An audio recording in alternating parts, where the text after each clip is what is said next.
warahmatullahi wabarakatuh.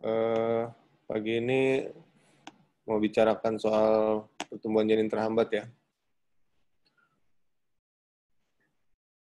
Ada, sebentar.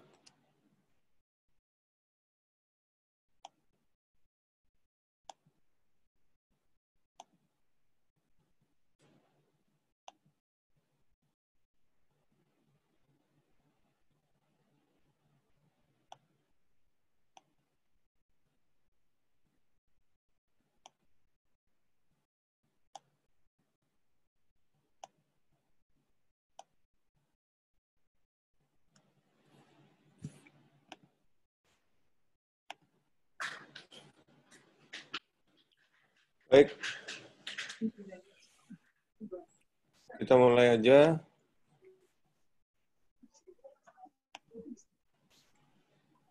Jadi, judulnya pertumbuhan janin terhambat, dan sebetulnya yang bicarakan pertumbuhan janin terhambat itu ada banyak ya. Ada banyak dimensi yang kita bicarakan kalau kita ngomong apa dan gimana. Nah, dari sekian banyak ini, kita bisa bahas satu-satu kalau mau sampai habis, tapi nggak cukup 1 jam ya. Jadi butuh waktu kira-kira bisa sampai 2 minggu kali ya. Ini pointer saya kelihatan nggak ya? Kelihatan? Ya, bawah kiri kelihatan. Kelihatan ya? Jadi kemarin memang saya bertanya soal pada teman-teman, apa sih kira-kira yang ingin diketahui dari PJT? Ada beberapa pertanyaan. Ini pertanyaannya ya. Dari teman, ini saya kelompokkan gitu. Yang ini adalah nanya soal klasifikasi.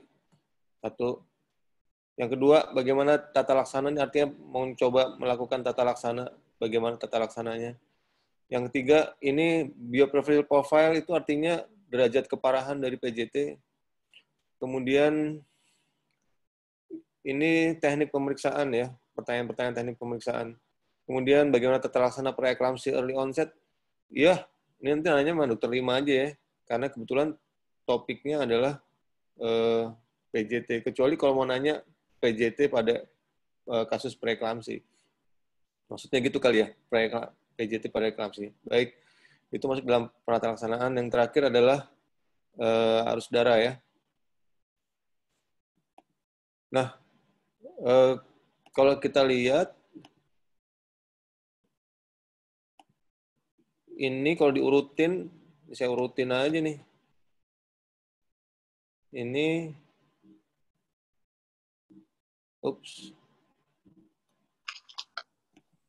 nah itu dia. Ini nomor 5, 6, 7, 8, 9, ini ada nomor di atasnya ya. Apa sih nomor di atasnya? Ada definisi. Sebelum menjawab ini, kita mesti tahu dulu definisinya. Nomor 3-nya adalah patomekanismenya. Kemudian di atasnya lagi adalah pengertiannya. Pengertian tuh sebelum kita membahas, mesti tahu dulu kira-kira apa ya. Mencoba pemahaman secara umum dulu. Yang nomor 1-nya adalah filosofinya dulu.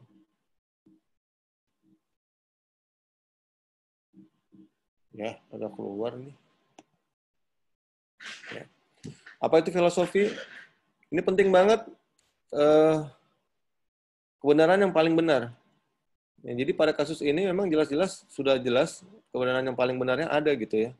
Saya mulai bahas nanti ya mengenai dari filosofi, tapi karena sekian banyak, saya khawatir nggak akan selesai sampai di tata laksanaan.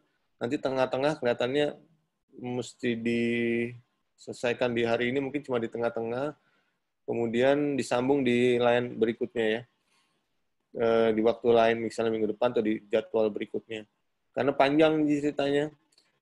Kemudian, karena panjang juga, kalau ada pertanyaan, boleh langsung ditanya, nggak usah di akhir gitu ya, terima ya? Ya, boleh dok. Maksudnya supaya nggak lupa. Nanti kalau lupa, ya udah lewat aja, karena pembahasannya lumayan. Gitu ya. Ini saya ambil dari beberapa presentasi-presentasi yang saya lakukan sebelumnya, jadi tinggal digabung-gabungkan saja. Baik, nomor 1, filosofi. Ada 4 filosofi di sini.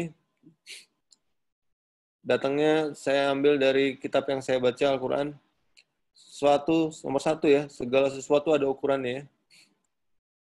Ini surat Al-Qamar, sungguh kami menciptakan segala sesuatu menurut ukuran. Ini penting banget dalam ilmu kedokteran, termasuk dalam penatalaksanaan PJT. Saat kau akan melakukan diagnosis, kau harus tahu berapa ukuran yang dianggap normal, ukuran yang tidak normal. Ya, ini pertanyaan pertama ke saya, misalnya dikirim janin dengan kemungkinan dilatasi usus, PPDS atau trainee yang ikut di situ bilang, iya nih dok, janinnya dilatasi. Pertanyaannya yang disebut dilatasi berapa diameternya ya? Nah, selama itu tidak bisa dijawab, maka kita tidak bisa melakukan diagnosa. Ya, sama pada pemeriksaan di sini juga gitu. Ya, ini kita harus tahu seberapa ukuran yang kita mau pakai. Jadi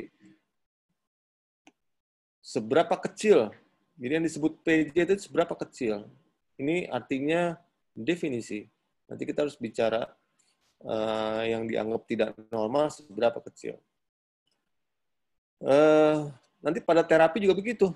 Pada saat kita mau lakukan pemberian, misalnya, oh iya ini kurang vitamin D, dokter Imam biasanya ngasih vitamin D. Ya berapa kurangnya? Ukuran yang dianggap normal berapa, yang mau dicapai berapa, dosisnya berapa yang mau dipakai. Nah, harus ada ukuran. Nggak boleh cuma memberikan sesuatu kira-kira. Kalau itu artinya sifatnya experience atau belum ada evidence base. Ini harus ada ukurannya. Berikutnya, segala sesuatu diciptakan seimbang. Ya,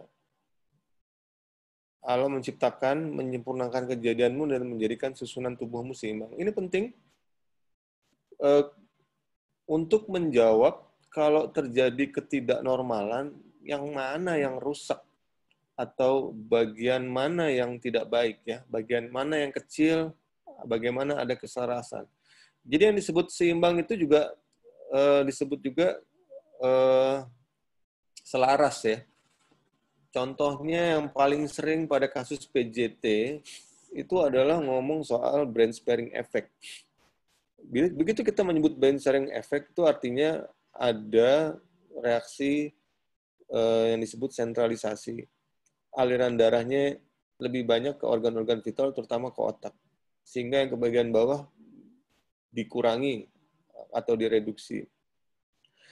Nah, kalau kita ngomong brain sparing effect, cara meriksanya yang paling gampang, yang paling akurat, pakai vaskuler.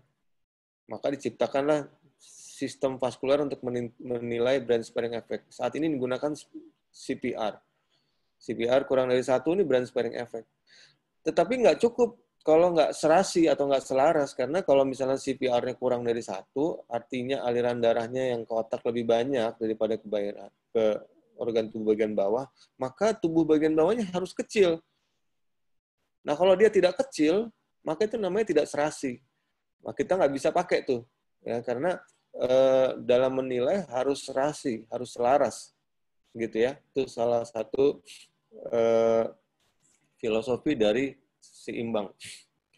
Baik, kemudian ada lagi yang disebut keseimbangan, yaitu tadi ya, proporsi antara ukuran-ukuran yang ada di janin, kepala, torak, abdomen. Jadi janin itu dibagi dalam 4 kompartemen yang besar, kepala, torak, abdomen, dan ekstremitas. Nah, itu ada ukuran, sekali lagi ukuran yang kita anggap normal perbandingannya. Ya, jadi itu harus seimbang. Atau dalam bahasa kedokterannya proporsional. Ya, atau proporsinya normal. Nah, jadi kalau dia tidak normal, maka ada sesuatu. Baik. Filosofi berikutnya adalah janin berada di tempat yang kokoh hingga waktu yang ditentukan. Ini juga dari Al-Quran ngambilnya. Ya. Surat Ar-Ra'd, ya gitu. Saya lupa suratnya apa, surat ke-24 nih. Dari sini kita tahu bahwa ada waktu yang menjadi patokan kita untuk menentukan bahwa dia normal apa enggak.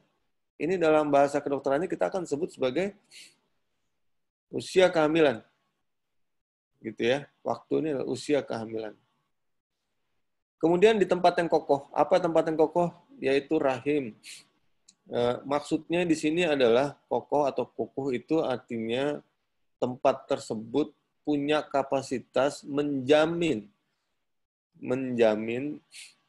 kebutuhan-kebutuhan yang dibutuhkan oleh janin. Sehingga kita sebagai dokter, waktu kita mau memeriksa, kita harus melihat apakah tempat kokoh tersebut menjamin apa enggak. Ya. Ini dalam bahasa kedokteran ini pertanyaannya begini, bagaimana kapasitas uteroplasenta? Bagaimana kapasitas maternal? Kenapa harus ditanya kapasitas maternal? Karena rahim ada di dalam ibunya. Sehingga kapasitas di rahim juga ditentukan oleh kapasitas maternal. Apa yang disebut kapasitas maternal adalah kemampuan ibu untuk memenuhi kebutuhan janin. Gitu ya. Apa yang disebut kapasitas uteroplasenta adalah kemampuan dari sistem uterus dan plasenta untuk memenuhi kebutuhan janin. Bagaimana mengukurnya? Salah satu cara mengukurnya adalah dengan menilai laju pertumbuhan. Salah satunya. Jadi kalau laju pertumbuhannya baik, itu artinya dia terpenuhi kebutuhannya. Gitu ya. Kita anggap begitu. Baik. Yang terakhir adalah kondisi janin adalah dinamis. Ya. Kalau kita lihat, ini di surat Ar-Ra'd, Allah mengetahui apa yang dikandung oleh perempuan, ada yang kurang sempurna dan ada yang bertambah dalam rahim. Sudah disebutkan oleh Allah, memang dalam rahim itu ada sesuatu yang berubah-ubah, ya. Baik itu dalam bentuk pembentukannya, atau dalam sebuah kedokteran kita akan bilang ada kelainan, atau dalam bentuk ukurannya. Ya. Nah ini yang menunjukkan bahwa kondisi yang stabil ini harus dipahami sebagai, kondisi yang dinamis ini bukan.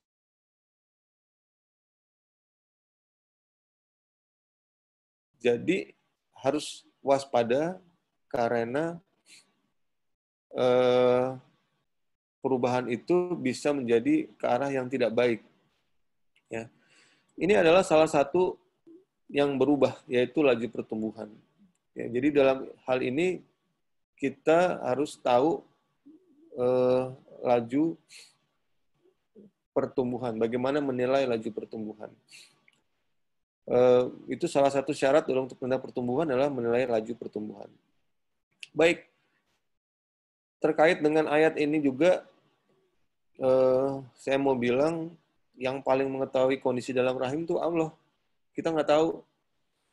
Jadi kalau kita mau tahu, itu kita harus minta izin dulu. Ini tips pertama, tadi kan ada pertanyaan-pertanyaan itu, bagaimana tipsnya supaya gampang meriksa arteri uterina, bagaimana untuk meriksa arteri ductus venosus. Tips pertama adalah berdoa sebelum melakukan pemeriksaan. Sehingga Allah ridho kita diberi kemudahan untuk bisa memeriksa. Gitu ya. Itu filosofinya. Baik, ada pertanyaan untuk filosofi di sini?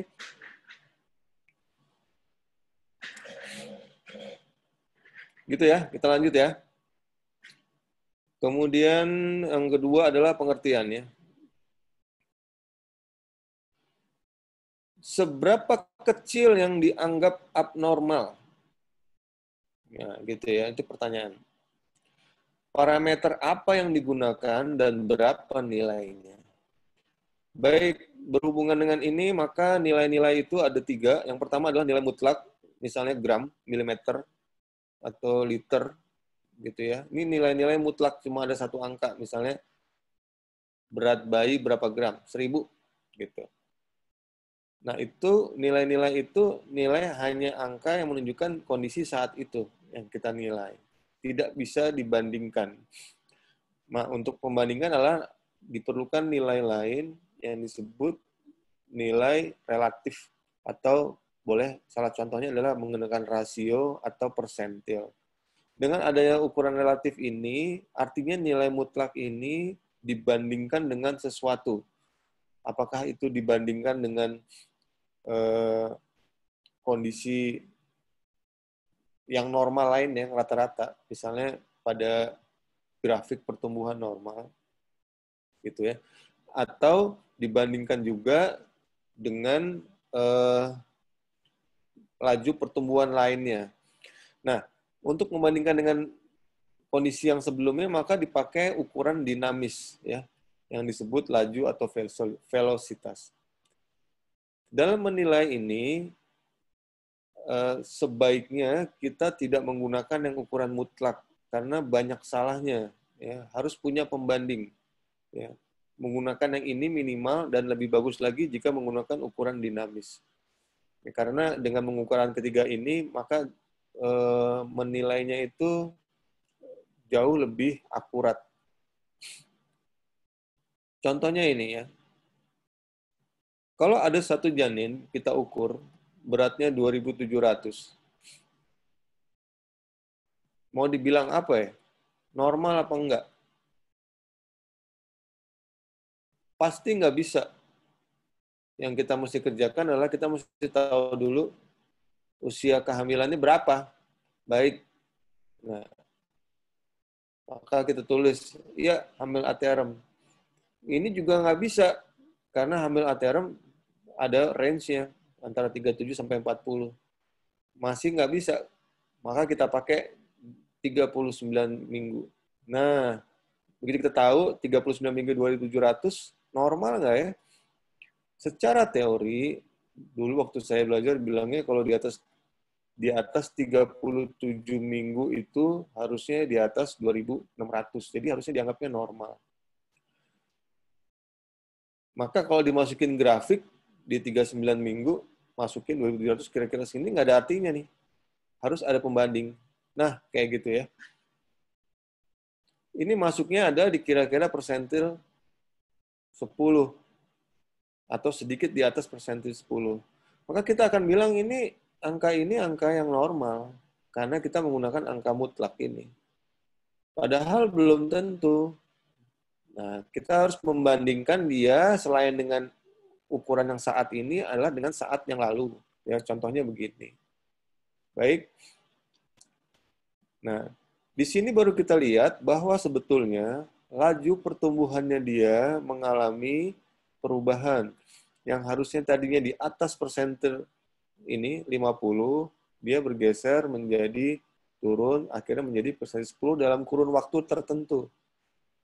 Nah, inilah yang disebut laju pertumbuhan yang mengalami penurunan. Dalam bahasa saya disebut deselerasi, gitu ya.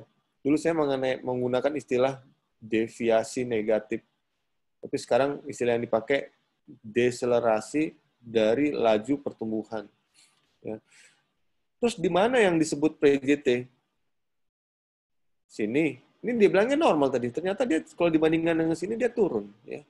Nah, inilah kita akan sebut dia PJT atau pertumbuhan tidak baik atau mengalami hambatan pertumbuhan. Itu adalah pada saat di sini. Pada saat dia turun. Ya. Ini adalah sudah masuk dalam kategori PJT. Gitu. Nah, tapi kalau gambar ini kita tidak punya, kita nggak tahu. Ya. Maka ini adalah salah satu cara yang harus kita miliki untuk menilai seberapa kecil dengan panduan ukuran yang dipakai laju pertumbuhan. Baik, kemudian, nah ada lagi yang modelnya dia 2.700 di sini, tapi sebetulnya perubahannya itu dari sini, ya, dari awal. Kalau kita ketemu kasus ini di sini, kita akan bilang ini kasus PJT, gitu ya, nggak ragu, gitu. Nah, ya, cuma kalau kita nggak tahu grafik ini, maka sampai di sini kita akan bilang ini kayaknya agak kecil ya, PJT nggak sih ya? Kalau di Cipto kirim ke dokter Yudit bilang enggak. Tapi kok kecil ya? Begitu lahir, nah kan gue bilang PJT kan bener tuh, gitu. Karena nggak, artinya begitu ada gambar yang seperti ini, nggak usah ragu untuk menyatakan dia pertumbuhan janin terhambat, gitu ya. Tetapi belum tentu dilakukan suatu tindakan pengakhiran kehamilan, tergantung situasi yang lain nanti. Tetapi untuk menyatakan bahwa dia mengalami gangguan pertumbuhan sudah jelas ya. Apa bedanya yang garis yang ini dengan yang ini? Ini adalah dibedakan oleh garis ini ya. Potongannya di 32 minggu. Yang di atas 32 minggu itu kalau terjadinya seperti ini adalah disebut PJT onset lanjut, yang di sini onset awal. Ini sudah dipakai dengan batasan 32 minggu. Pakai 32 minggu karena puncak-puncak dari plasenta. Itu fungsi plasenta mulai berkurang. Ya. Kemudian kalau kita lihat apa yang lebih, mana yang lebih jelek atau mana yang lebih baik antara kejadian PJT di awitan dini dan PJT di awitan lanjut, pakai logika saja. Kalau di lewat 32 minggu fungsinya sudah baik semua, maka dia mengalami perburukannya belum lama gitu. Kalau kita lahirkan di antara sini, sedangkan kalau yang di awitan dini lebih lama mengalami kerusakan. Jadi pada kasus-kasus yang PJT awitan dini, kapasitas plasentanya dalam memenuhi kebutuhan janin rendah. Dan itu terjadi dari awal. Sehingga jelas janin mengalami hambatan. Tetapi hambatan itu tidak selalu berakibat buruk. Sangat tergantung dari yang disebut kapasitas janin melakukan adaptasi. Ya.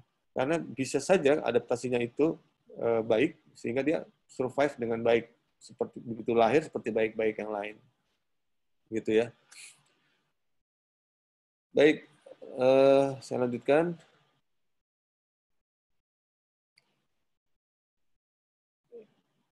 Nah, pada kasus bayi yang lahir, neonatal itu artinya udah lahir ya, maka sebutannya apa kalau buat bayi yang kecil? Dari teman sejawat pediatrik nyebutnya neonatal pertumbuhan terhambat gitu ya? Enggak ya? Dia pasti ngomongnya adalah neonatal kecil masa kehamilan. Gitu, atau neonatal berat lahir kurang. Dia istilahnya adalah dipakai cuma itu. Ya. Yang menggunakan istilah PJT itu kita, dokter obgyn. Atau berat lahir rendah, atau, nah, apa yang dipakai, batasannya yang disebut rendah, adalah menggunakan batas persentil 10. Ini artinya menggunakan, apa tadi, pengukuran yang bersifat relatif ya. Baik. So, ya. Bersifat relatif. Persentil 10 dipakai secara umum. Persentil 10 dari grafik apa yang dipakai? Nah, bagian anak juga punya grafiknya ya. Batavia Lutsenko yang dulu ya. Pertama-tama masih dipakai tuh untuk persentil ini. Jadi kalau dia rendah, maka masuk dalam kriteria neonatal kecil. Beratnya atau dikurang dari 2.500 untuk kategori berat lahir rendah. Ini nanti dibedakan antara komplikasi dan non komplikasi ya. Ini mau kecil, mau kayak apa berasalnya, yang penting buat dia ada komplikasi apa enggak. Ya, yang komplikasi ini dibedakan lagi komplikasi jangka pendek dan jangka panjang. Jangka pendek kita tahu gangguan nafas, NEC, masuk ICU, retinopati, prematuritas, dan sebagainya. Ini yang pendek-pendek. Begitu lahir langsung bermasalah. Ya, kisarannya mungkin nggak nyampe dalam fase perinatal akan terlihat dengan jelas. Tapi di antara dua semuanya itu ada 2 yang paling penting, atau gangguan nafas. Ada 3, gangguan nafas, gangguan pencernaan, dan satu lagi gangguan berkemih atau gagal ginjal ya, tapi akut ya. Nah, yang gangguan berkemih paling jarang, paling mudah diatasi. Biasanya kalau dikasih cairan dia akan lakukan. Yang agak susah tuh neck atau kerusakan. Kenapa bisa begitu? Pada kasus-kasus PJT yang disertai dengan gangguan oksigenisasi, maka pada saat dia melakukan sentralisasi atau yang disebut brain sparing effect, aliran darah ke bawah termasuk ke usus berkurang, sehingga ususnya mengalami iskemik. Jadi kalau itu kasus-kasus yang injury bowel tersebut gara-gara iskemik dikasih makan langsung, itu biasanya langsung terjadi perlukaan dan terjadi nekrotik ya. Nah, inilah dia paling susah diperbaiki karena usus cenderung terjadi sepsis. Kalau nafas, insya Allah malah nggak terlalu, biasanya cukup baik. Saat ini teman-teman perinatologi udah bisa menangani kalau yang nafas ya. Kemudian jangka panjang bisa dibedakan antara masalah di fisik, kognitif, dan tingkah laku. Yang fisik ini bisa dibedakan lagi antara yang ini, kardiovaskuler, metabolik, dan palsi. Yang kita takutin adalah masalah ini, kognitif atau intelektual, tingkah laku, tentu saja, sama palsi. Kalau masalah kardiovaskuler dan metabolik, ini kita takutin juga sebetulnya, tapi karena jangka panjang seringkali terlewatkan. Ya. Mungkin di antara kita ada nih yang mengalami masalah kardiovaskuler dan metabolik di usia-usia muda karena masalah dalam kandungan. Baik, ini kondisi neonatal. Nah, neonatal kecil ini datangnya dari mana ya? Pasti dari janin ya. Nggak mungkin janin besar. Ya. Yang dipakai adalah, dia pasti janin kecil juga. Nah, janin kecil ini ada parameternya untuk menyatakan janin kecil. Nah, ini kita nih, Opgene yang nentuin. Apa yang dipakai karena terjanin kecil? Ya. Yang disebut janin kecil, pakai berat badan, bisa, atau bisa juga pakai dimensi. Yang dipakai adalah ukuran AC. Kenapa pakai AC? Karena dia adalah ukuran yang paling dominan dan paling fleksibel, mudah berubah. Gitu ya. Berapa angka yang dipakai? Nah, angka yang dipakai berbeda-beda di seluruh dunia. Sampai saat ini, walaupun sudah ada konvensi kesepakatan, udah ada, tetapi tetap aja masih ada nggak sama gitu.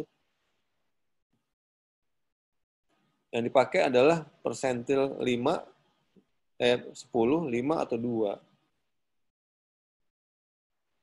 Kita masih pakai yang 10, tetapi beberapa negara lain, seperti di Eropa, pakainya 5. Gitu. Amerika malah pakai 2. Artinya kalau dia persentil 10, nggak apa-apa nih gitu. Saya pribadi nggak berani ngomong gitu, karena janin kecil, kalau ngomongnya kecil itu bisa macam-macam. Dari mana dia datangnya janin kecil itu? Ada 4. Ya. Yang pertama, anomali. Yang kedua, memang bayi yang mengalami hambatan atau disebut PJT. Yang ketiga adalah kecil masa kehamilan. Yang keempat adalah sesuai masa kehamilan. Yang ini adalah preterm, yang ini kecil sehat, yang ini kecil patologis, yang ini kecil anomali. Lihat bedanya ya. Kecil anomali, kecil patologis, kecil sehat, kecil preterm. Ini semua ini, bayi lahir ini, kalau dia lahir, bagian anak sebutnya bayi kecil. Gitu ya. Nah, kita dulu awal-awal menyebutnya mirip dengan bagian anak. Semua bayi kecil disebutnya pertumbuhan terhambat. Ya. Maka dulu pembagiannya adalah pertumbuhan janin terhambat ada yang simetris dan ada yang asimetris karena pada waktu itu belum dibagi-bagi seperti ini. Ya, taunya kalau yang simetris itu artinya proporsinya normal, dia kecil sehat. Kalau yang asimetris kecil nggak sehat gitu. Tapi sebetulnya itu saat ini sudah dibeda-bedakan. Gitu ya. Kita mulai dari yang mana dulu? Yang sana dulu ya. Nah itu, kalau itu jelas cara menentukannya dengan usia kehamilan ya. Jadi tekniknya adalah melakukan validasi usia kehamilan. Ini ada kuliahnya, bukan kuliah, ada caranya sendiri. Berapa kali di kuliah sudah saya sampaikan untuk memvalidasi usia kehamilan. Nanti juga saya singgung ya. Kemudian kalau anomali, ada dua, anomali dibagi secara garis besar, kelainan struktural atau non-struktural. Kemudian yang non-struktural, ini kalau yang struktural, secara ultrasonografi lebih mudah karena besar-besar kelihatannya. Kelainan jantung, kelainan kepala ya, hidrosefali dan sebagainya, dan teman-teman. Ini kelainan struktural. Kelainan non-struktural itu kelainan genetik, tapi yang nggak pakai kelainan struktural. Contohnya apa? Trisomi 21 sebagian ada yang ada strukturalnya, tapi sebagian juga tidak ada non-strukturalnya. Kemudian ada lagi, kemarin kasus yang saya temui dalam penelitian saya, itu ternyata trisomi 18. Itu jarang, trisomi 18 yang tanpa ada kelainan organnya, tapi ternyata pada kasus itu setelah lahir dan diperiksa ternyata trisomi 18 tanpa ada kelainan struktural. Gitu ya. Nah, bagaimana tahunya kalau kelainan struktural, yang non-struktural, ya bisa dua dengan menilai penanda halus dan satu lagi dengan NIPT. Ya, jadi boleh pilih, mana mau dipakai. Mau pakai NIPT boleh, pakai penanda halus USG boleh, mau pakai dua-duanya boleh. Ya, ini cuma soal harga aja. Jadi kalau ada janin kecil dengan terdapat penanda halus atau terdapat kelainan struktural atau campurannya, maka kita akan sebut janin itu janin kecil karena anomali. Jangan ke sini-sini. Jangan ke yang lain-lain. Still anomali. Gitu ya. Tapi kalau ini nggak ada, gitu, maka tinggal dua yang ini. KMK atau PJT. Kalau yang ini jelas ya, ini hanya bukan dipastikan dengan usia kehamilan saja. Dan menentukan usia kehamilan, harusnya sih sudah bisa ya, terutama dengan ultrasonografi trimester 1. Jadi kita fokus di ini, kecil sehat dan kecil patologis. Apa perbedaannya? Kecil sehat artinya janin kecil dengan TBJ atau AC-nya kecil dengan seluruh parameter lain normal. Ya. Kebalikannya, kalau janin PJT, janin kecil minimal terdapat satu parameter lain yang abnormal. Gitu ya. Jelas ya? Ya, jadi kalau misalnya kita dapetin bayi kecil, yang lain-lain diperiksa normal, masuk dalam KMK. Tapi ada yang tidak normal, masuk dalam PJT. Nah, sekarang parameter lain itu apa?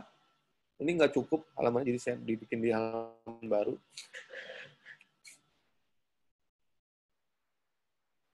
Ini parameter lain.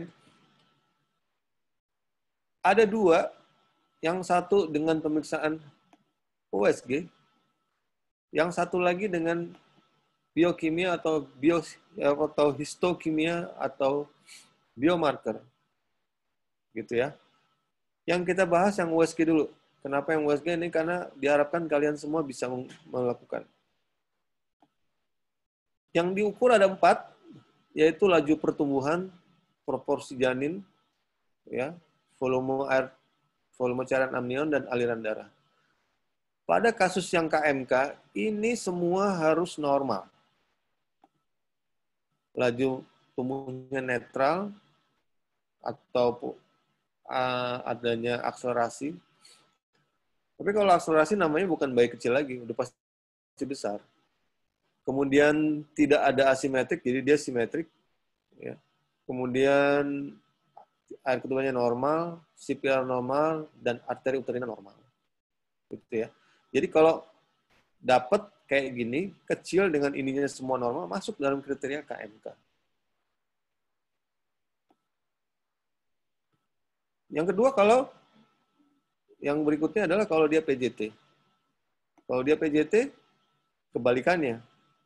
Minimal ada salah satu parameter ini. Baik itu laju pertumbuhan yang mengalami deselerasi, atau mengalami adanya terdapat asimetrik, atau oligohidramnion, atau CPR yang abnormal, atau takik arteri uterina pada arteri uterina. Ini yang pakai sebetulnya kiri apa kanan, sebetulnya yang dipakai dua-duanya, bilateral. Kalau unilateral belum masuk kriteria. Gitu. Jadi udah jelas ya. Jadi kalau dapat satu bayi kecil ditambah dengan satu tanda ini masuk dalam kriteria kecil patologis. Baik. Nah, kemudian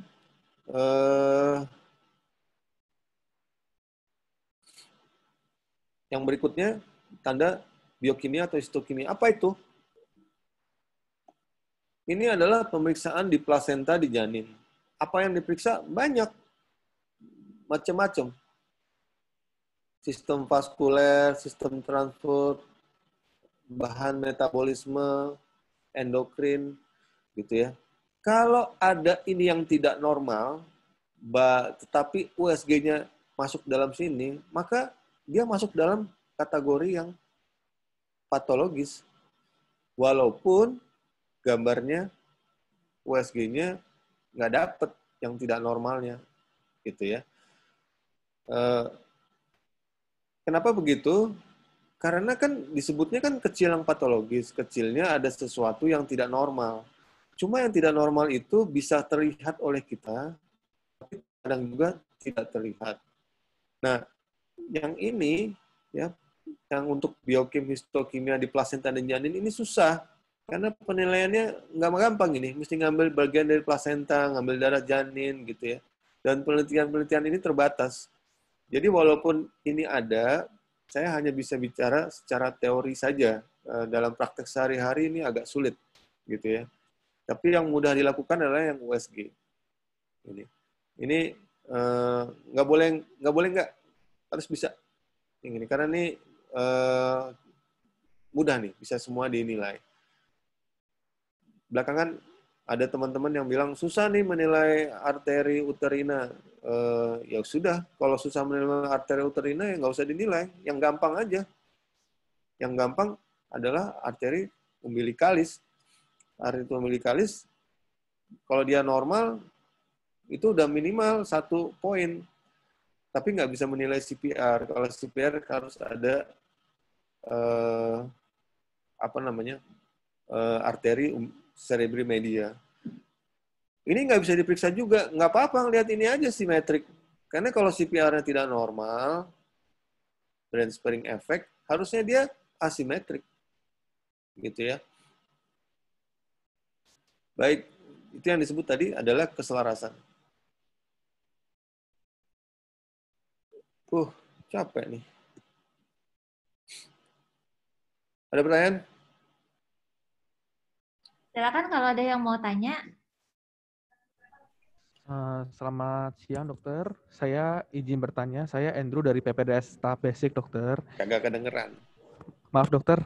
Sudah izin, dokter. Ya. Saya PPDS Basic, dok, dengan Andrew, dokter. Izin bertanya, dok. Saya ingin bertanya mengenai yang KMK, dokter. Di sini kan disebut mengenai yang KMK, dokter. Oh ya, baik. Yang KMK di sini kan disebutkan bahwa janinnya tumbuhnya kecil dengan seluruh parameter lain normal, dokter. Baik. Seperti ICA normal, arteri uterina normal. Yang ingin saya tanyakan, dokter, faktor apa saja sih, dok, yang dapat berpengaruh pada janin tersebut? Karena kan kita lihat semua normal, dokter. Namun, kenapa bayi tersebut masih tetap kecil, dokter? Seperti itu, dokter. Terima kasih, dokter. Ya, nanti akan saya jawab di habis ini ya. Ini kan tadi bahas pengertian, nanti ada patofisiologis, Oh, baik. patomekanisme. Oh, baik dokter. Terima kasih dokter. Baik. Apalagi? Saya terusin dulu deh. Ya, ini contoh. Saya ambil dari penelitian saya, tapi belum dipublikasi, bahkan belum selesai di ujian. Tapi cuma ngasih contoh aja. Jadi, ini ada kelompok janin normal, janin KMK, dan janin PJT. Gitu ya. Kriteria janin KMK dan kriteria PJT yang saya pakai dalam penelitian ini sama seperti yang saya ceritakan. Gitu ya. Dia kecil tapi nggak ada yang lain-lain. Yang lain normal. Sedangkan yang PJT kecil ditambah dengan bisa laju pertumbuhan yang tidak normal, bisa asimetrik, bisa oligodendron, bisa abnormal dari blood flow. Ya, jadi ini kriterianya ini gitu. Tadinya sebelum penelitian ini saya berharap nilai-nilai yang saya sedang hitung ini, variabel ini itu tidak berbeda antara yang JKMK dengan yang bayi normal. Ternyata setelah dinilai, maka kita lihat ini ada perubahan yang bermakna di nilai-nilai ini. Ini adalah variasi dari protein transport. Yang pertama VEGF. VEGF itu artinya menilai vaskuler. Ternyata baik di JKMK maupun PJT, dua-duanya mempunyai perubahan yang bermakna dibandingkan dengan kelompok normal. Jadi artinya, walaupun kita tidak menilai adanya suatu kelainan yang secara ultrasonografi, tetapi secara biomolekuler itu terlihat ada kelainan. Maka sebetulnya yang kita sebut KMK ini, berdasarkan penelitian ini, dia masuk dalam PJT sebetulnya, tetapi mungkin berbeda derajatnya atau derajat keparahannya, gitu ya. Karena ternyata dia sudah ada perubahannya. Ya. Yang jadi perubahannya bukan hanya di VEGF, tapi juga ada sistem sistem gamma plus L ini adalah protein transport untuk protein atau asam amino, sedangkan FATP1 ini adalah protein transport untuk asam lemak. Ini juga berubah. Ya. Polanya sama antara kelompok PJT dan KMK.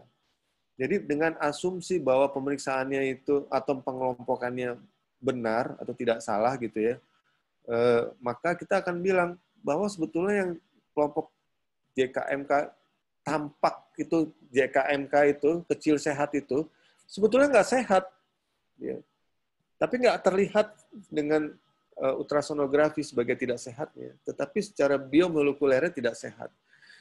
Ini merubah paradigma saya saat saya mengatakan janin kecil itu nggak ada faktor-faktor lain. Saya harus tetap mewaspadai bahwa sewaktu-waktu dia bisa menjadi buruk yang kita nggak tahu kapan.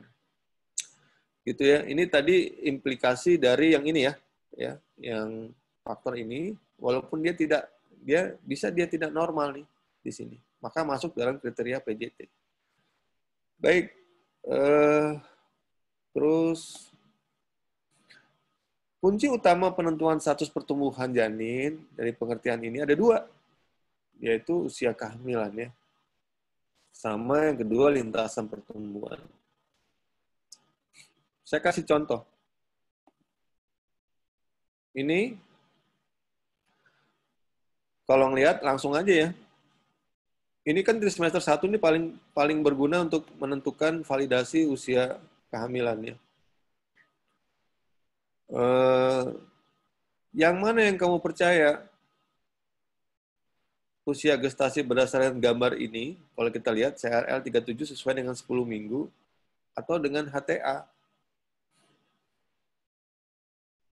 Gitu ya. Kalau kamu nanya ke saya akan bilang, jika hasil pemeriksaan itu adalah di bawah 12 minggu, apalagi serial, maka saya akan percaya USG. Gitu ya. Karena ini adalah data objektif. Gitu. Tetapi kalau USG-nya itu di atas 12 minggu, anggaplah 20 minggu. Nah, itu 50-50. Kita harus punya data yang lainnya. Ini gambar yang penting di usia ini, gitu, membuat kita melakukan validasi usia kehamilan tanpa salah. Kesalahan paling hanya beberapa hari saja. Ya, asal usia kehamilannya dilakukan di 10 minggu. Jadi, nanti kalian mau di saat masih pendidikan maupun setelah selesai pendidikan, berpraktek, gambar ini jangan tidak di-print. Lakukanlah print untuk pembuktian kita bahwa usia kehamilannya tidak salah. Saya menentukannya berdasarkan ini. Gitu ya. Kalau nggak tahu usia kehamilannya begini. Kalau lama-lama udah bisa kita bilang. Kalau cuma bulatan doang, ini 4 minggu, ada yoksaknya, tanpa ada fetal echo, artinya 5 minggu. Kalau ada fetal echo kecil yang tidak lebih besar daripada yoksak, ini adalah 6 minggu. Kalau ini hampir terbentuk kepala tapi belum terbentuk, belum bulat, ya. Ini 7 atau hampir 8.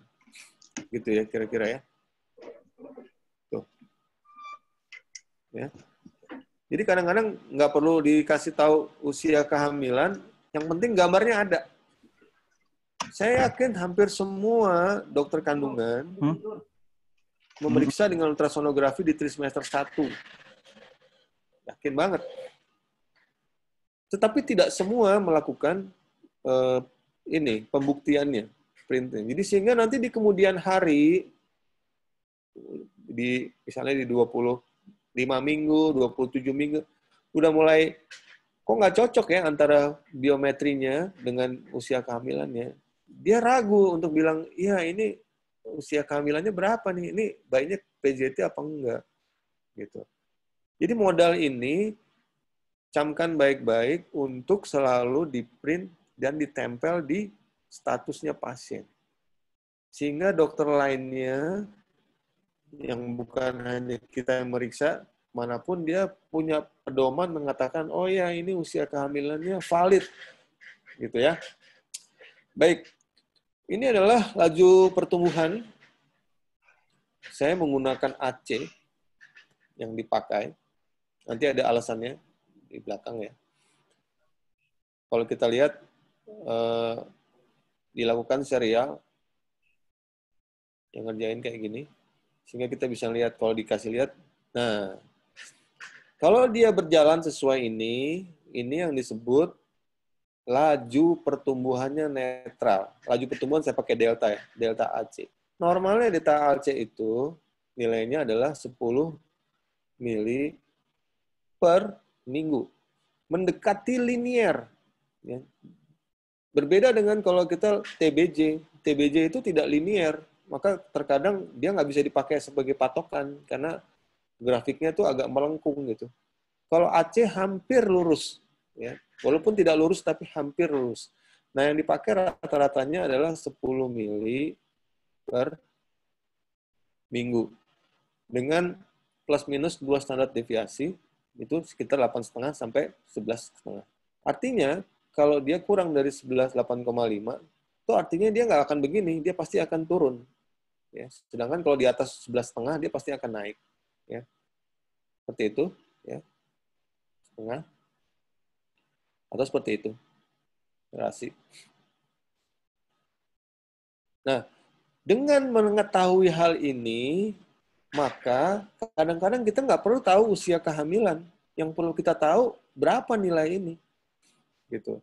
Tetapi harus dicatat berapa nilainya yang sebelumnya kita periksa dan sesudahnya yang saat ini kita periksa, dicatat dan dinilai. Gitu ya. Kalau mau pakai minggu, boleh. Ini kan 10 ya.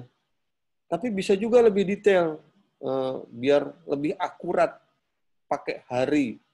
Jadi 10 dibagi 7. Itu kira-kira 1,3 per hari. 1,3 mili per hari. Ya, jadi kalau pakai minggu kurang cocok karena kadang-kadang ada tengah-tengah, misalnya kontrolnya nggak pas di akhir minggu gitu ya.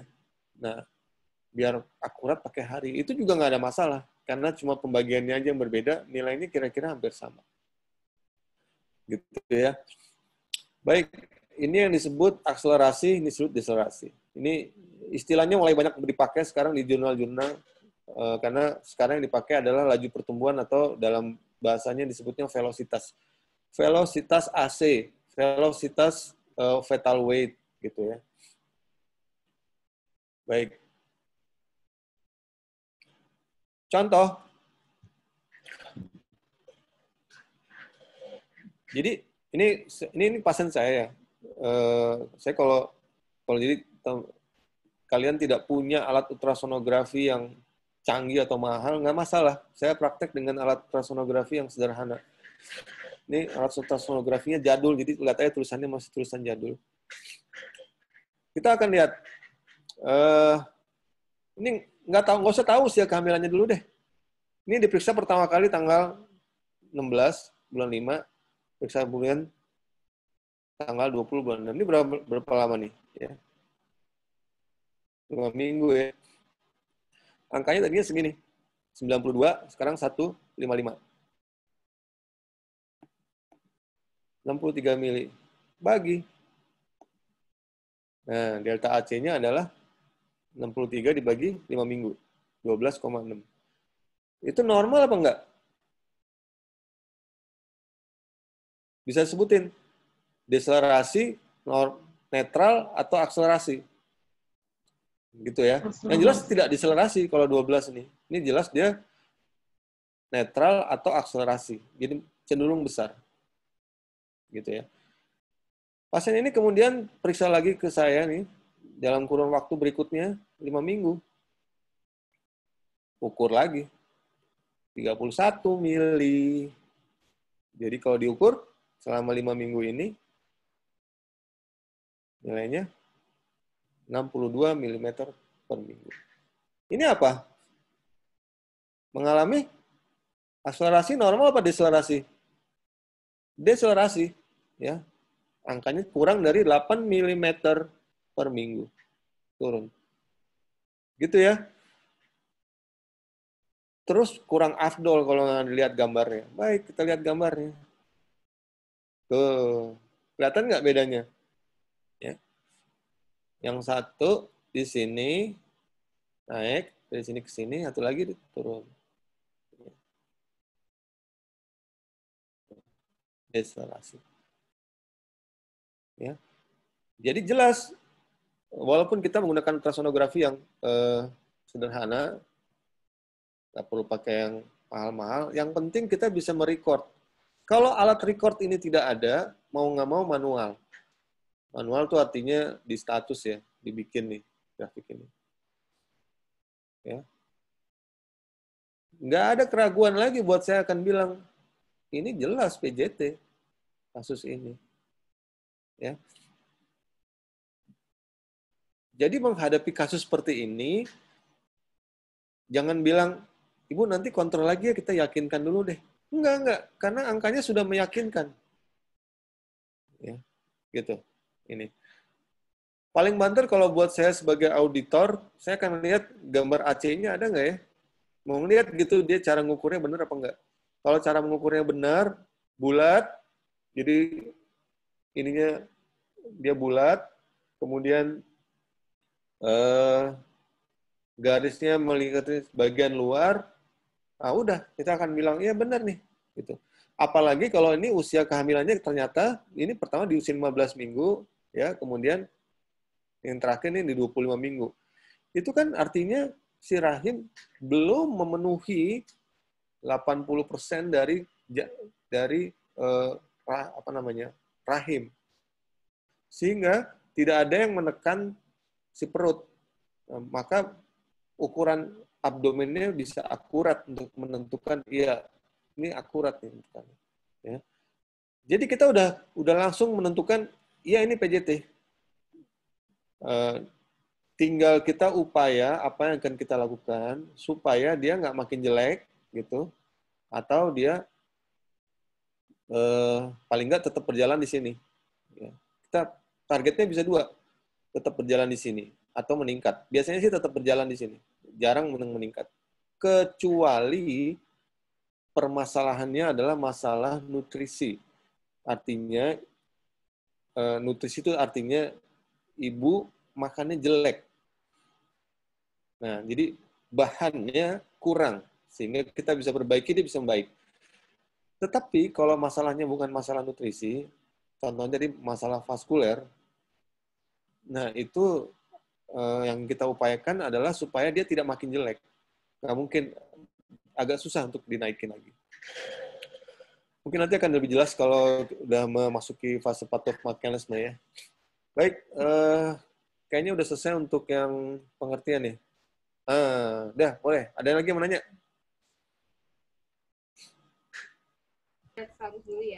Jam berapa sekarang? Silakan Jam kalau ada. 9:30, masih mau terus apa mau? Ya. Dok, izin mau bertanya, Dok. Ya.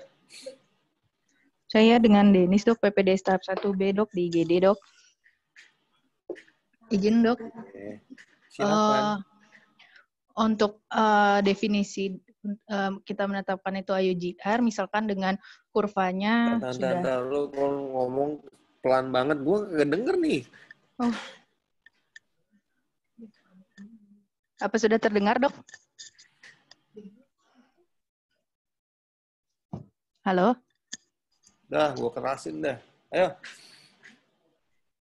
Iya, Dok. Untuk menentukan apakah janin ini PJT atau tidak, misalkan dengan dari pemeriksaan ultrasonografi didapatkan hasilnya normal semua, Dok, dari parameter-parameter yang tadi sudah disebutkan. Tapi memang dari kurvanya terdapat perlandaian. Apakah sudah langsung dapat bisa ditentukan bahwa janinnya dengan PJT atau bagaimana, Dok? Apa harus ada minimal satu dari parameter USG tersebut yang abnormal, Dok? Terima kasih, Dok.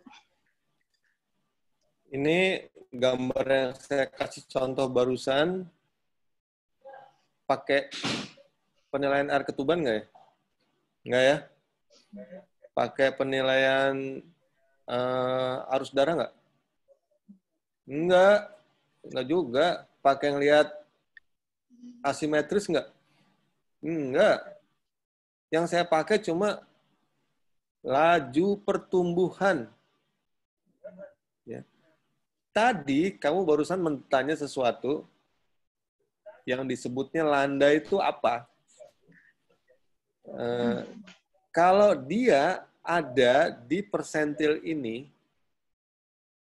anggaplah persentil 10, terus aja tidak ada deselerasi, maka tidak masuk dalam kategori PJT. Gitu ya. Kecuali ada parameter lain. Paham ya? Ya. Tapi tadi kalau kamu bilang pernyataannya adalah semuanya baik, Dok, tapi dia melandai. Melandai itu artinya dari sini gitu. Itu kalau dalam bahasa saya ada deselerasi apa enggak?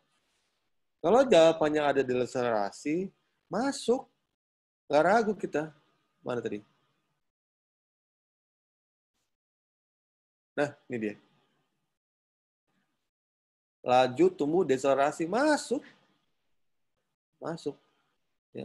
Bahkan belum mencapai persentil 10, ya, ini nggak masuk nih, nggak masuk ke sini, tetapi ada laju deselerasi, masuk dalam PJT. Jadi jangan ragu untuk menyatakan, iya ini ada gangguan pertumbuhan. Buktinya apa?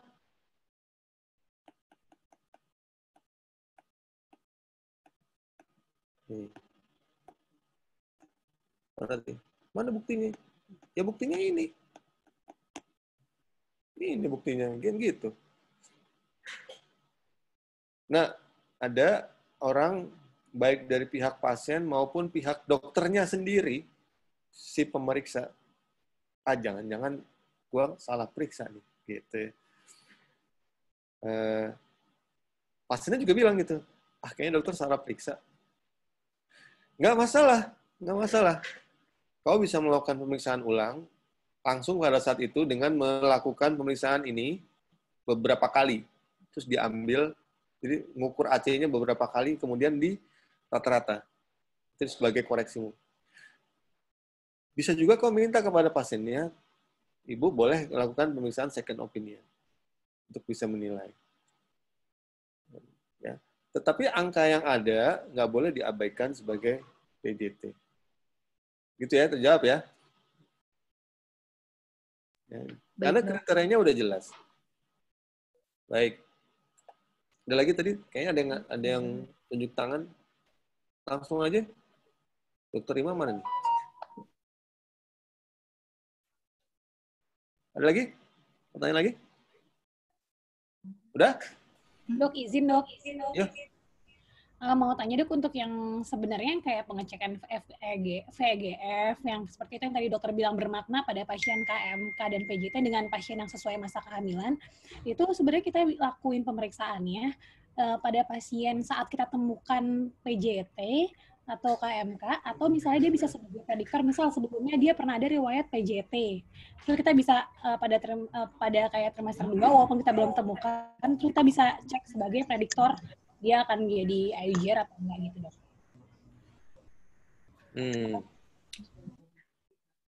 Kamu berpraktek di mana? Ini pertanyaan. Kalau kamu berpraktek di Cipto, ya lah, udah susah banget dah. Gitu. Kalau ngomongnya praktek di Cipto. Ya. Enggak, saya nggak praktek di Cipto dok. Saya prakteknya di rumah sakit umum daerah. Udah susah banget dah. Ya. Kenapa? Karena pemeriksaan-pemeriksaan itu bukan pemeriksaan sederhana, satu, dan mahal. Tidak dijamin BPJS. Gitu ya. Dok, saya praktek di Singapura. Tenang aja, duit berapa aja ada deh. Pemeriksaan apa aja juga bisa. Nah, ini lain lagi ceritanya nih. Jika kau merawat tempat yang kayak gitu, boleh. Silahkan periksa. Cuma permasalahannya, VEGF itu bisa diperiksa di plasenta, di umbilical cord, bisa juga di darah serum ibu. Yang tidak invasif ke janin kan bisa di darah ibu. Boleh. Tinggal dibaca di epidemiologinya, berapa nilainya, apakah ada perubahan nilai untuk di usia kehamilan yang saat kau periksa. Kalau jawabannya bisa, boleh. Gitu. Saya periksanya, saya jadi salah satu negara yang sistem pemeriksaannya baik itu Amerika sama Italia, dua-duanya hancur oleh corona walaupun sistemnya bagus. Jadi kalau berpraktek di sana dan pemeriksaan tersebut tidak sulit diperiksa, boleh. Itu sebagai satu prediktor. Apalagi kalau tadi bilang, ini anak sebelumnya PJT. Nah, itu salah satu indikasi. Gitu ya. Baik. Dok. Ada lagi? Dok, izin Tasya, dok, saya izin mau bertanya. Ya. Dok, izin, sering banget kita dapat kayak misalnya di RSCM itu pasien dirujuk udah aterem, terus berat badan bayinya TBJ-nya itu udah di bawah persentil 10, dok. Nah, itu kan kalau misalnya dari tadi dokter Arya udah jelasin, kalau misalnya dia itu kita nggak bisa lihat laju pertumbuhannya dia deselerasi apa enggak, karena dia mungkin emang sebelumnya nggak pernah diperiksa.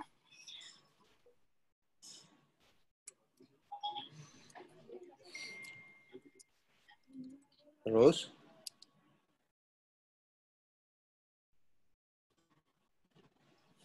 Halo, dok. Ya.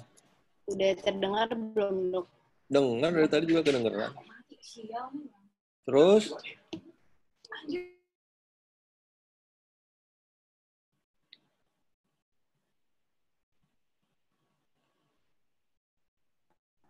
Dok, maaf terputus, dok.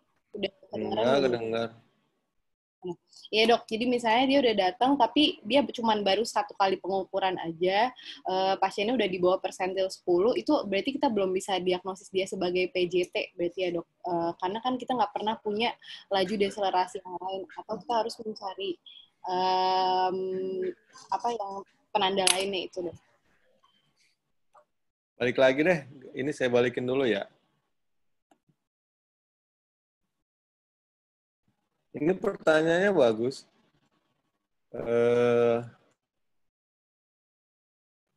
Kalau di usia term, kamu USG, terus dia nggak punya data USG-nya, itu artinya di zaman dulu nih, sebelum ada kuliah ini kali. Nanti kalau di kuliah yang di masa yang akan datang, yang ngirim tuh kan dokter-dokternya udah kalian tuh. Nggak mungkin, karena udah dapet kuliah. Gitu ya. Nah, padahal yang dibutuhkan cuma satu ukuran.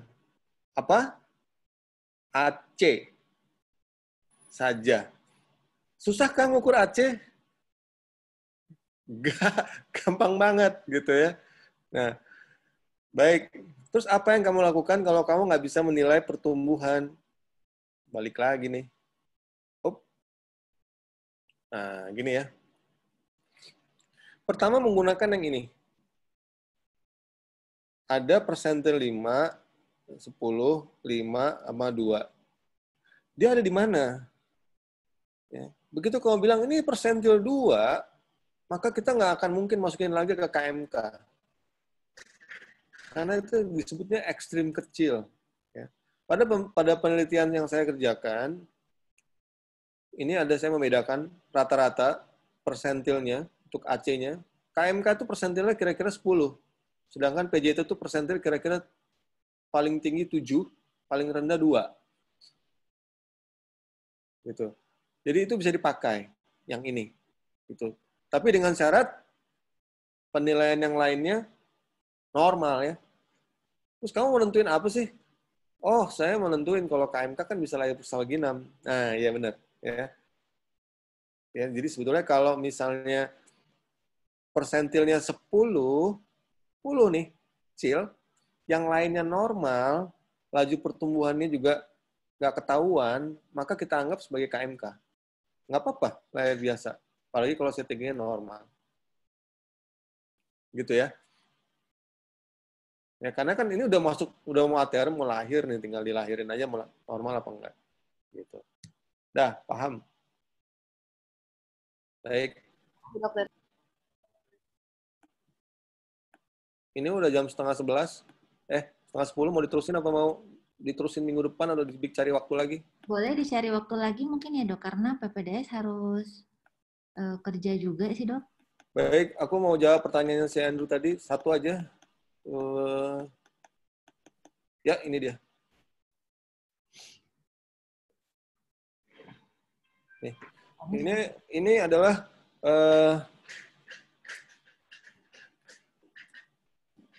apa tadi namanya? Interaksi antara janin, plasenta dengan ibu ya. Ada hormonal, ada macam-macam, banyak banget. Nah, salah satunya yang dipakai dalam menentukan dalam membuat dia menjadi tidak besar adalah yang disebut maternal constraint limits. Apa itu maternal constraint limits? Kalau bahasa Indonesianya pembatasan oleh maternal. Jadi ini sudah dibuktikan, udah established ya teori ini, bahwa kalau ibunya kecil, ibu kecil atau panggulnya sempit, maka janin dalam pertumbuhannya melalui mekanisme interaksi neuroendokrin membuat dia tidak bisa besar. Ya, itu adalah salah satu mekanisme adaptasi janin supaya dia bisa keluar.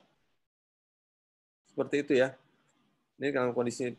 Jadi tadi kamu nanya kondisi-kondisi apa yang membuat KMK, ada 2, yaitu maternal constraint sama satu lagi ini panggul sempit misalnya atau fenotipnya kecil. Jadi pada saat kamu menentukan dia bayi ini KMK, perhatikan ibunya. Perhatikan ibunya.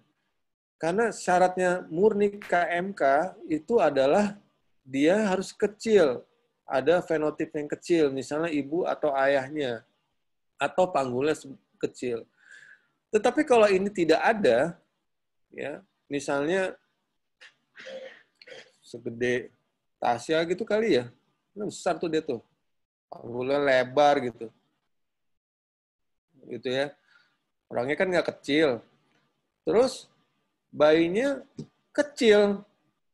Dapat nih, ya kecil, tapi yang lain-lain normal. Cuma dapatnya di persentil 10, yang lain-lain normal. Kita nggak boleh bilang itu sebagai KMK. Karena syarat ini tidak terpenuhi. Mau maternal constraint dari mana? Karena faktor maternalnya nggak ada. Ya. Jadi kita akan bilang ini PJT, tapi mungkin derajatnya rendah atau derajat keparahannya rendah sehingga dia mirip dengan KMK. Jadi gitu ya. Nah, nanti lain lagi ada orang yang mungkin tingginya cuma 145, terus kita lihat PJT nih, ya kecil bayi ini. Oh ya cocok, ya. Gitu. Dan satu lagi yang jangan dilupakan ada tipe campuran. Tipe campuran tuh artinya tadinya dia KMK, gitu, tapi belakangan menjadi PJT. Itu bisa terjadi. Ya, sebetulnya bisa dijelaskan di patomekanisme, tapi mungkin di lain waktu nanti dijadwalin lagi, gitu ya. Ini tadi siapa nih? Andrew ya? Baik, jawab ya? Baik, dokter. Terima kasih banyak, dokter. Baik. Ya. Balikin ke dokter Ima. Dokter Ima. Ya, Dok. Gimana, Dok? Mau dicari waktu lagi untuk terusin? Panjang Boleh. ini. Dokter bisa kapan, Dok? Biar langsung dijadwalin aja minggu depan. Hari apa? Aku menuruti saja apa yang kau mau. Oke. Ya, Dok, nanti kita jadwalin hari Rabu lagi aja, Dok. Kalau memang masih ada slotnya, waktunya. Gimana mungkin dari Pak Ugi ada komentar, masukan untuk jadwal? Ya, kalau mau ada pertanyaan lagi boleh. 1-2 pertanyaan lagi boleh nih kalau misalnya ada waktu. Nggak ada ya? Simpen kalau ada buat nanti berikutnya. Tanya aja lagi. Dok, pengen bertanya, dokter. Ya. Ingat saja, dokter, saat pernah menerima pasien, dokter, dia bookcase sudah kontrol rutin di RSCM dengan USG-FM-nya juga rutin, dokter, dan laju pertumbuhannya ada deselerasi, CPR-nya kurang dari 1, namun pertumbuhannya itu selalu normal, dokter. Bagaimana ya, dok? Itu mekanismenya bisa seperti itu ya, dok? Terima kasih, dok.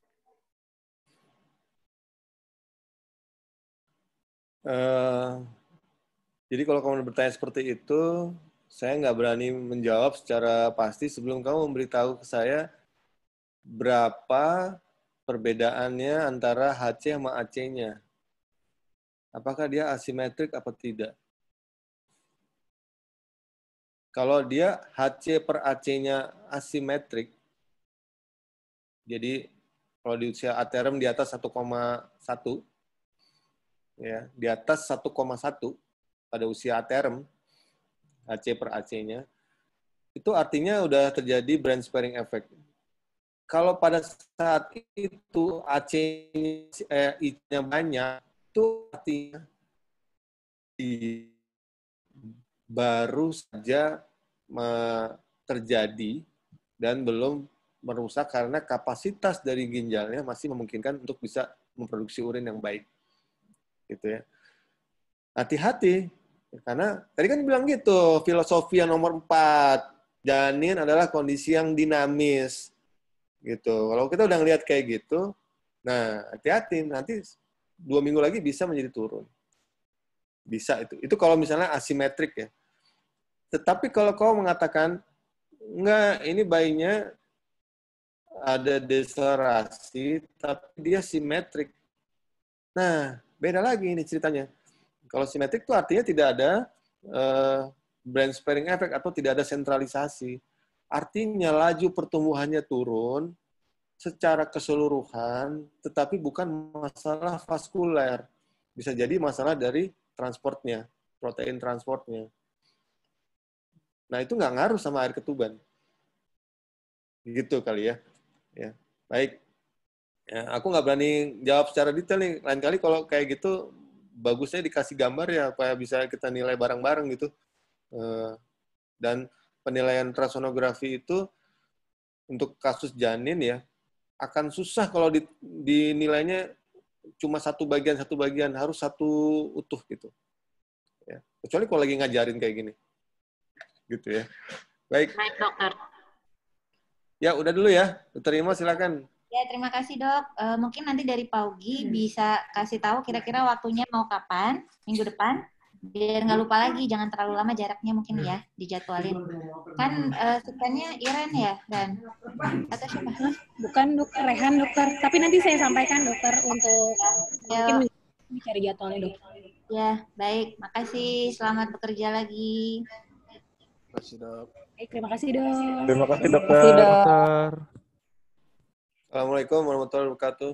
Waalaikumsalam warahmatullahi wabarakatuh. Terima kasih dok.